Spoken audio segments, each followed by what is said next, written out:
Once upon a time in the heart of an African kingdom, there lived a little girl named Adaeze. She was the daughter of the revered king Eze, and her laughter echoed through the palace corridors like music. Adaeze was kind-hearted, always willing to lend a helping hand. Adaeze had a best friend in the village. Her name was Inena. When her friend Inena's parents tragically passed away, leaving her orphaned and destitute, Adaeze pleaded with her father to allow Inena live in the palace. King Eze, touched by his daughter's compassion, agreed, and Inena became a part of their royal household. As the years passed, Adaeze and Inena blossomed into beautiful young women, their bond growing stronger with each passing day. Yet it was Adaeze who drew the most attention wherever she went. Her beauty was renowned throughout the kingdom. Adaeze was that lady people walked past but can't help staring again and again because of her beauty. Men from far and wide vied for her affections, hoping to win her hand in marriage. But while Adaeze admirers grew in number, so too did the envy of the other girls in the village. They whispered behind her back, casting jealous glances at her radiant beauty and enviable life within the palace walls.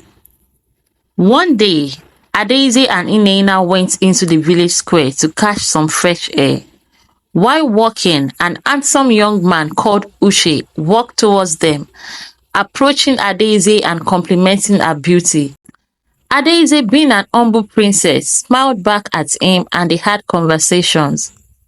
Uche said to Adaeze, "How are you? You look so beautiful and down to earth." Adaeze replied smiling and they discussed further. After then, Uche visited Adaeze a couple of times, gisting and getting to know each other. One day, when Adaeze and Inena were on their way to the village square, four girls stopped them on the road. One of the girls stepped forward, pointing and yelling in anger on Adaeze, saying, "Your cup is full in this village. How dare you snatch my husband to be? You think you are the only beautiful girl in this village?" Adaeze replied, "Who the hell are you talking about?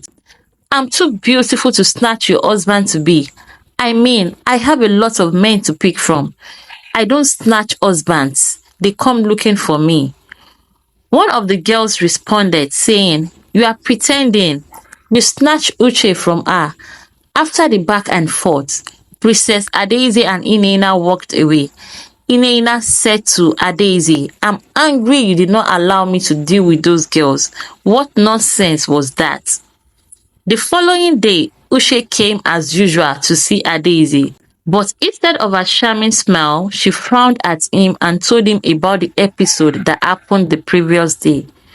Uche was shocked and he said, "I'm sorry, it's true I have a girl I am seeing, but I haven't paid her bride price, nor see her parents." Princess Adaeze got angry and told him not to visit her again. She said to him, "You are cunning. You think you can fool me? I was disgraced in the village square. Please, I don't want to see you near me again." And Uche left Adaeze sober. Uche went back to his girlfriend who attacked Adaeze. On getting there, he met her outside, and when she saw his angry countenance, she knew what happened and apologized. She said to Uche, "I was jealous. I don't know what come over me. I don't want to lose you to anyone, please. Forgive me."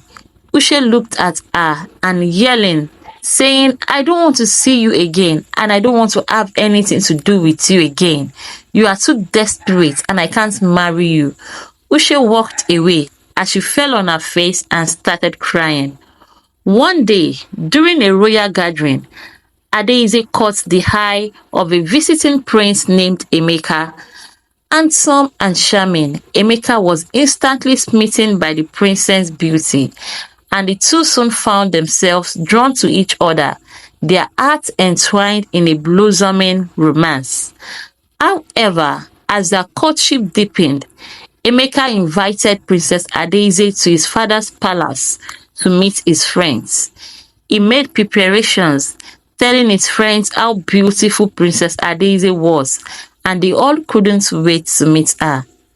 As Adaeze got to the palace, Prince Uche was so happy and took her to the table where different delicious foods had been set.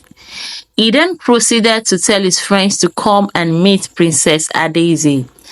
His friends were in awe when they saw the beautiful Princess Adaeze. They moved closer to greet her, and when Adaeze opened her mouth to talk, a foul-mouthed odor filled the air with so much stench. Prince Uche's friend could not hold it together but to step back. They managed to sit and eat together, but as they continued to talk, the foul smell from her mouth worsened inexplicably, filling the air with an unbearable stench whenever she spoke. Shocked and horrified, Uche's friends drew back in disgust, fleeing from her presence as if she were cursed. Uche was angry at Adaeze, calling her all sorts of names. He said to her, "Why is your mouth so smelling like a pit latrine? Why? You disgraced me in the front of my friends." Adaeze, crying so hard, was confused. She tried to talk to Uche, but he stepped back, covering his nose. Adaeze was ashamed as she ran out. She met Uche's friends outside, laughing at her. They called her all sorts of names. Fine girl with stinking mouth. It looked like earth should open and swallow Adaeze. She went back home crying. Getting home, Inena was outside waiting for Adaeze, waiting for her to come and gist her how the outing went. But she was shocked when she saw Adaeze crying. Adaeze narrated all that happened and they cried together, not knowing what to do. The following day, the news had spread in the whole village, and when Adaeze walked past, the jealous villagers made mockery of her. They called her names like stinking mouth, pit latrine mouth, beautiful but stinking. Heartbroken and humiliated, Adaeze withdrew from the world. Her once bright spirits dimmed by shame and self-loathing. Inena stood by her friend's side, offering comfort and support in her darkest hour. One day, Adaeze met a stranger called Obi in their village. Obi approached her, but Adaeze was reluctant to open her mouth. Obi then talked to Inena to talk to Adaeze. After so much effort from Obi to get Adaeze to talk, Adaeze broke down in tears as she explained her challenges and the humiliation that comes with it. Obi moved closer to her and said to her, "I love you so much, and it's beyond whatever you are going through. I won't leave you. I will be by your side always, and we will get through this together. My grandmother is a healer. Let's visit her together.